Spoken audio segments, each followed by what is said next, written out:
स्वागत है आप सभी का हम सबके YouTube channel learning with Sumit में। और इस चैनल पे हम लोग फ्लूइड मैकेनिक्स पढ़ रहे हैं। आज एक फ्लूइड मैकेनिक्स का टॉपिक जो हम डिस्कस करेंगे, ये फ्लूइड की एक प्रॉपर्टी है जिसका नाम है विस्कोसिटी। तो विस्कोसिटी ऐसे तो अर्लियर क्लासेस से ही शुरू हो जाती है, क्लास 9th से ही विस्कोसिटी के बारे में डिस्कशन होने लगता है। उसी को थोड़ा सा डिटेल में हम लोग समझेंगे, क्योंकि ये फ्लूइड मैकेनिक्स बीटेक के स्टूडेंट्स के लिए और उसके साथ साथ जो डिप्लोमा के स्टूडेंट्स होते हैं उनके यहाँ भी ये सिलेबस में है। तो विस्कोसिटी को अच्छे से समझेंगे क्या होता है और थोड़ा सा विस्कोसिटी को फील करेंगे, है ना। तो यहाँ पे हमने विस्कोसिटी के बारे में इसकी डेफिनेशन पहले से लिख रखी है, जिससे थोड़ा सा आपका समय बचे। तो एक बार आप इसे देखिए कि विस्कोसिटी क्या होती है ना। तो डेफिनेशन की अगर बात की जाए विस्कोसिटी की, तो it is defined as the property of fluid. ये फ्लूइड की प्रॉपर्टी है। विस्कोसिटी क्या है? फ्लूइड की प्रॉपर्टी है। मेनली होता क्या है ये? विस्कोसिटी एक तरह से जो फ्लूइड का गाढ़ापन है ना, उसके बारे में बताता है। यहाँ पे जो फ्लूइड की लेयर्स होती है, सपोज जैसे हम कोई भी लिक्विड का एग्जांपल ले लें। मान लीजिए ये एक लिक्विड है यहाँ पे, और इसमें हमने कुछ फोर्स अप्लाई किया इस लिक्विड पे। ये इसकी टॉप लेयर है, यहाँ पे जो सबसे ऊपर की लेयर आपको दिख रही है टॉप लेयर है। इस तरह से ये ओपन चैनल है। अब इस ओपन चैनल में फ्लूइड फ्लो कर रहा है ना, फ्लूइड फ्लो कर रहा है। ये जो सबसे टॉप की लेयर होती है, टॉप की लेयर, इस लेयर की जो वेलोसिटी है, इस लेयर की वेलोसिटी, अगर आप धीरे धीरे फ्लूइड में नीचे की तरफ जाओगे तो आप देखोगे कि जो वेलोसिटी होती है फ्लूइड के लेयर्स की, वो डिक्रीज होती जाएगी। कभी आपने नदी देखा हो, है ना, ओपन चैनल कोई भी नदी है, नहर है, जहां पे पानी का बहाव होता है, तो उसमें आप देखोगे कि जो सबसे ऊपर की लेयर होती है इसकी वेलोसिटी ज्यादा होती है, और जैसे धीरे धीरे आप पानी में नीचे की तरफ जाते हो, डेप्थ बढ़ती जाती है, फ्लूइड की वेलोसिटी कम होती जाती है। तो क्या कभी आपने सोचा कि इसका रीजन क्या है, इसके पीछे कारण क्या है कि फ्लूइड की टॉप लेयर की वेलोसिटी ज्यादा है और हम नीचे की तरफ जा रहे हैं तो फ्लूइड की वेलोसिटी कम है? या कभी आपके मन में ऐसा क्वेश्चन है कि आप एक ग्लास में पानी ले लो और पानी को एक सरफेस पे थ्रो कर दो, फ्लो करा दो, और उतना ही अमाउंट ऑफ हनी ले लो, शहद, या पानी और चीनी को मिला लो, उसका एक घोल बना लो, ठीक। या कोई जो दवा होती है सिरप के फॉर्म में आती है, बच्चों को दवा पीने के लिए सिरप के फॉर्म में आती है, उसको ले लो सेम अमाउंट में, उसको एक लेयर पे फ्लो कराओ, एक सरफेस पे फ्लो कराओ। आप देखोगे कि जो पानी है वो ज्यादा डिस्टेंस तक, ज्यादा एरिया तक फ्लो कर रहा है एज कंपेयर टू हनी, यानी शहद को फ्लो कराओगे वो कम डिस्टेंस ट्रेवल करेगा। सिरप है उसको फ्लो कराओगे वो भी कम डिस्टेंस ट्रेवल करेगा। तो इनको आप सेम फोर्स अप्लाई करके फ्लो करा रहे हो, सेम वॉल्यूम ले रहे हो, लेकिन जो ये डिस्टेंस ट्रेवल करते हैं वो कम और ज्यादा है। तो ऐसे फ्लूइड जो ज्यादा डिस्टेंस ट्रेवल कर रहे हैं आप देखोगे तो वो थोड़ा सा पतले होंगे, थिन होंगे, और जो कम डिस्टेंस ट्रेवल कर रहे हैं थोड़ा सा थिक दिखेंगे। मतलब ये है कि जो गाढ़े फ्लूइड है उनकी विस्कोसिटी ज्यादा है। क्यों? क्योंकि उनमें फ्लो कम हो रहा है। तो बेसिकली जो विस्कोसिटी है ये फ्लूइड की वो प्रॉपर्टी है जो हमें बताती है कि वो अपने डिफॉर्मेशन का कितना विरोध करते हैं। फ्लूइड फ्लो का मतलब होता है फ्लूइड का कॉन्टिन्यूअस डिफॉर्मेशन। अगर फ्लूइड में ज्यादा डिफॉर्मेशन हो रहा है तो मतलब उसकी विस्कोसिटी कम है, उसमें जो विरोधी बल है, रेजिस्टेंस फोर्स है, यानी रेजिस्टेंस टू मोशन जो है वो कम है, इसलिए उसका फ्लो ज्यादा है। जो कम डिस्टेंस फ्लो करेगा उसमें resistance to the movement of fluid ज्यादा है। ज्यादा रेजिस्टेंस मतलब उसकी विस्कोसिटी ज्यादा है। तो यहाँ पे वही डेफिनेशन लिखी गई है। डेफिनेशन लिखा कि it is defined as the property of fluid which offers resistance, इस वर्ड को थोड़ा सा पकड़िएगा, which offers resistance to the movement of one layer।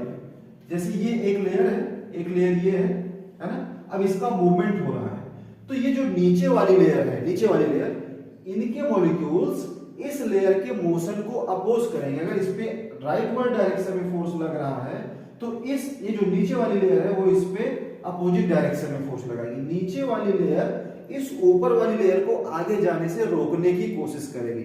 इसी तरह से इस लेयर के मोशन को ये वाली लेयर, इस लेयर के मोशन को ये वाली लेयर, तो उसके जो एडजेसेंट लेयर है, मतलब उससे लगी हुई जो दूसरी परत है, फ्लूइड जो होता है कई परतों से मिलकर बना होता है, कई लेयर्स से मिलकर बना होता है, तो जो नीचे की लेयर्स होगी ऊपर के लेयर के मोशन को वो अपोज करती है।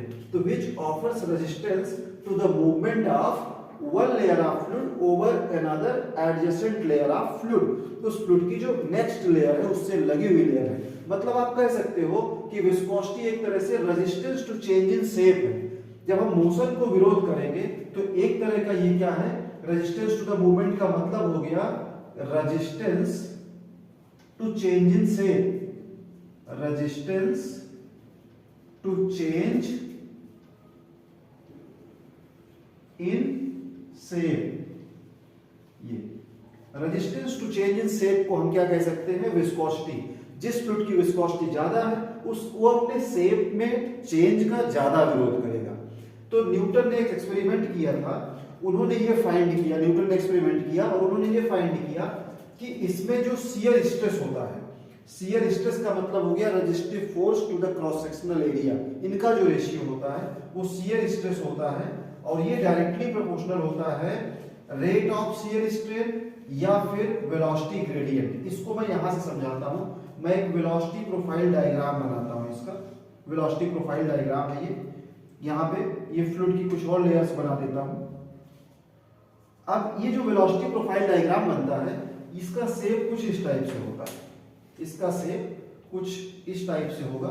ये हमें ये दिखाता है कि जैसे जैसे हम फ्लूइड में, ये आपका सरफेस हो गया, ये सरफेस है और ये धीरे धीरे सरफेस से हम ऊपर की तरफ जा रहे हैं। ये कोई ओपन चैनल है जिसमें फ्लूइड का फ्लो हो रहा है। तो सरफेस पे ये हम रिप्रेजेंट करते हैं इस वेलोसिटी प्रोफाइल डायग्राम में, ये रिप्रेजेंट करते हैं du अपॉन dy, जिसको बोलते हैं वेलोसिटी ग्रेडियंट। ये क्या है, वेलोसिटी ग्रेडियंट है और ये हम y मान लेते हैं। यहां पे हम दो लेयर ले रहे हैं फ्लूइड की कोई भी दो लेयर लेते हैं और इसको थोड़ा सा समझते हैं। इसको मैं रफ कर दे रहा हूं। एक लेयर मैंने यहां पे ले लिया जिससे आपको दिखे और एक लेयर ये, दो कॉन्जिक्यूटिव लेयर्स को मैंने कंसीडर किया। हम ये मान लेते हैं कि इसकी जो वेलोसिटी है वो u है, ये u वेलोसिटी है। तो इसके ऊपर वाली जो लेयर होगी इसकी वेलोसिटी u प्लस du, इससे ज्यादा, इससे कुछ ना कुछ ज्यादा होगी। अगर इसकी वेलोसिटी u है तो ये ऊपर की लेयर है u प्लस du होगी। ये मान लेते हैं डिस्टेंस हमने जो लिया है लेयर का, ये y डिस्टेंस पे लिया है, ये y डिस्टेंस है। तो और इनके बीच की जो डिस्टेंस है ये है dy। तो dy डिस्टेंस पे एक दूसरी लेयर लिया। तो ऊपर की जो लेयर है इसका मोशन, इसकी वेलोसिटी इसके कंपेयर में ज्यादा होगी क्योंकि ये वाला इसका रेजिस्टेंस करेगा। यही रेजिस्टेंस क्या है, विस्कोसिटी है। तो न्यूटन ने एक्सपेरिमेंट किया जिसमें उन्होंने देखा कि shear stress is directly proportional to rate of shear strain है या वेलोसिटी ग्रेडियंट है। ये जो शियर स्ट्रेस है ध्यान रखिएगा, shear stress tau equal to ये होता है F बाई ए होता है। तो उन्होंने ये जो प्रोपोर्शनलिटी कांस्टेंट है यूज किया इसके लिए म्यू du अपॉन dy। यहां पे म्यू जो है यही म्यू है आपका viscosity and sometimes it is called dynamic viscosity. तो डायनेमिक विस्कोसिटी को विस्कोसिटी के नाम से भी जानते हैं। म्यू से इसको रिप्रेजेंट किया, इसको बोलते हैं कोएफिशिएंट ऑफ विस्कोसिटी। यहां पे म्यू क्या है, ये है कोएफिशिएंट ऑफ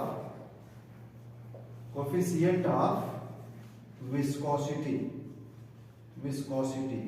और ऐसे फ्लूइड जो इस न्यूटन्स लॉ ऑफ विस्कोसिटी को फॉलो करते हैं, that is shear stress is directly proportional to rate of shear strain, उसको बोलते हैं न्यूटोनियन फ्लूइड, उसको बोलते हैं न्यूटोनियन फ्लूइड। तो मेनली विस्कोसिटी क्या है, ये एक तरह का इंटरनल फ्रिक्शनल फोर्स है क्योंकि यहां पे रेजिस्टेंस टू द मूवमेंट है। जैसे सॉलिड की अगर हम दो सरफेस को आपस में कांटेक्ट कराएंगे, एक पे हम फोर्स लगाएंगे तो इनके बीच में यहां पे एक फ्रिक्शनल फोर्स डेवलप होता है। इसी तरीके से फ्लूइड की दो लेयर्स के बीच में एक फ्रिक्शनल फोर्स जनरेट होता है, रेजिस्टिव फोर्स, जिसको विस्कस फोर्स कहते हैं। विस्कस फोर्स F होता है and that viscous force upon cross sectional area हम बोलते हैं शियर स्ट्रेस।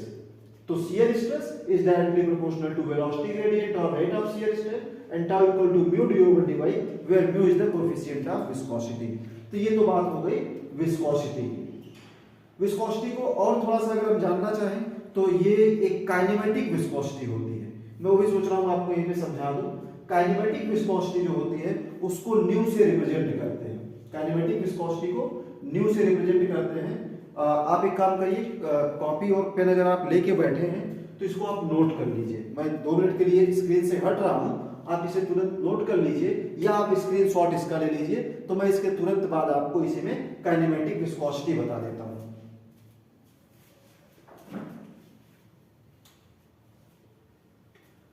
तो मुझे लगता है कि आप लोगों ने इसे नोट कर लिया होगा या फिर स्क्रीनशॉट ले लिया होगा। अब मैं इसको रफ कर रहा हूं, मैं आपको थोड़ा सा काइनेमेटिक विस्कोसिटी के बारे में बताता हूं।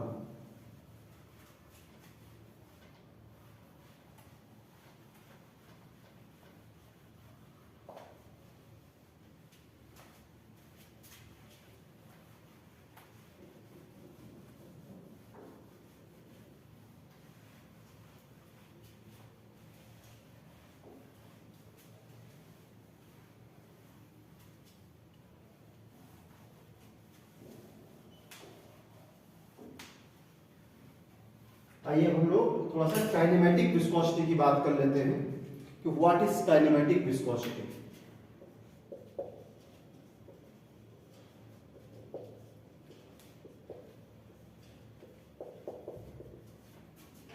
काइनेमेटिक विस्कोसिटी को ज्यादातर न्यू से हम डिनोट करते हैं। ग्रीक लेटर है न्यू, न्यू से डिनोट करते हैं। और ये जो काइनेमेटिक विस्कोसिटी होता है ये रेशियो होता है dynamic viscosity, dynamic viscosity to the density of fluid, to the density of fluid, to the density of fluid. अभी आपको मैंने इसके पहले बताया था कि डायनेमिक विस्कोसिटी क्या होता है। तो डायनेमिक विस्कोसिटी में हम लोगों ने इसको रिप्रेजेंट किया था म्यू से, तो अब इसको लिख सकते हैं mu equal to mu by rho. थोड़ा सा इसकी एसआई यूनिट समझ लेते हैं। जो डायनेमिक विस्कोसिटी होती है, डायनेमिक विस्कोसिटी की एसआई यूनिट होती है न्यूटन सेकेंड पर मीटर स्क्वायर। डेंसिटी की एसआई यूनिट क्या होगी? डेंसिटी केजी, एम के सिस्टम में केजी पर मीटर क्यूब, ये केजी पर मीटर क्यूब। तो इनको अगर हम यहां पे देखेंगे, इस न्यूटन को अगर हम केजी के टर्म में लिखना चाहिए तो हम इसको लिख सकते हैं केजी मीटर पर सेकेंड स्क्वायर, ये न्यूटन हो गया, इनटू सेकेंड, और इसमें एक मीटर स्क्वायर पहले से है, मैं यहां लिख देता हूं मीटर स्क्वायर, होल अपॉन करेंगे तो ये हो जाएगा केजी पर मीटर क्यूब। अब यहां पे देखिए, ये मीटर क्यूब यहां से ऊपर ले जाएंगे, यहां मीटर पावर 1 है तो मीटर क्यूब और प्लस 1 ये मीटर पावर 4 हो जाएगा। केजी से केजी कैंसिल हो जाएगा और यहाँ पे एक एस से एक एस कैंसिल होगा। ये मीटर क्यूब ऊपर जाएगा, मीटर की पावर 4 हो जाएगा, तो ये हो जाएगा और metre power 4 upon metre square into second. अब पावर 2 से कैंसिल करेंगे तो ये आ जाएगा मीटर स्क्वायर पर सेकेंड। तो डायनेमिक विस्कोसिटी की एसआई यूनिट होगी न्यूटन सेकेंड पर मीटर स्क्वायर। काइनेमेटिक विस्कोसिटी जो है इसकी एसआई यूनिट हो जाएगी मीटर स्क्वायर पर सेकेंड। और इस मीटर स्क्वायर पर सेकेंड को स्टोक्स भी कहते हैं, इसी को स्टोक्स भी कहते हैं मीटर स्क्वायर पर सेकेंड को। कई बार आप देखोगे तो मीटर स्क्वायर पर सेकेंड के प्लेस पे आपको स्टोक्स मिल जाएगा। तो ये था हमारा विस्कोसिटी का टर्म। उम्मीद करता हूं कि आपके समझ में आया होगा। और विस्कोसिटी के बाद हम लोग ये समझ लेते हैं कि टेम्परेचर का क्या इफेक्ट है विस्कोसिटी पे, क्योंकि इस पे भी क्वेश्चन पूछा जाता है। एक क्वेश्चन बनता है what do you understand by the term viscosity, what is the effect of temperature on viscosity, मतलब विस्कोसिटी का टेम्परेचर के साथ क्या संबंध है। ठीक है, तो लिक्विड के केस में और गैसेस के केस में, दोनों के केस में हम लोग विस्कोसिटी को समझेंगे। तो for liquid increase in temperature, अगर हम टेम्परेचर को बढ़ाते हैं तो लिक्विड में क्या होता है, विस्कोसिटी उसकी कम होती है। मतलब क्या है कि जो कोहेसिव फोर्सेस है, कोहेशन जो होता है, इंटरमोलिकुलर फोर्सेस होते हैं, सेम टाइप के जो मॉलिक्यूल्स होते हैं वो यहाँ पे वीक हो जाते हैं जब हम टेम्परेचर को बढ़ाते हैं। हमारा जो लिक्विड है वो थोड़ा सा थिन होता है, पतला होता है, तो विस्कोसिटी क्या हो जाएगी, कम हो जाएगी, विस्कस फोर्स कम होगा। जबकि गैसेस के केस में क्या होता है, जब हम टेम्परेचर बढ़ाते हैं, गैसेस के केस में टेम्परेचर बढ़ाने से क्या होता है, जो गैस के मॉलिक्यूल्स हैं इंटरमोलिकुलर मोशन बढ़ जाता है, उनका जब मूवमेंट बढ़ता है तो यहाँ पे विस्कोसिटी बढ़ जाती है। तो बस ये आप याद रखिएगा कि गैसेस लिक्विड के केस में जब हम टेम्परेचर बढ़ाएंगे, increase in temperature will decrease in viscosity, while in case of gases increase in temperature will increase in viscosity। तो विस्कोसिटी के डेफिनेशन, डायनामिक विस्कोसिटी और काइनेटिक विस्कोसिटी के डेफिनेशन और उसके साथ साथ effect of temperature on viscosity, ये आप अपनी कॉपी में जरूर नोट कर लीजिएगा, आपके काम आएगा ये। Thank you.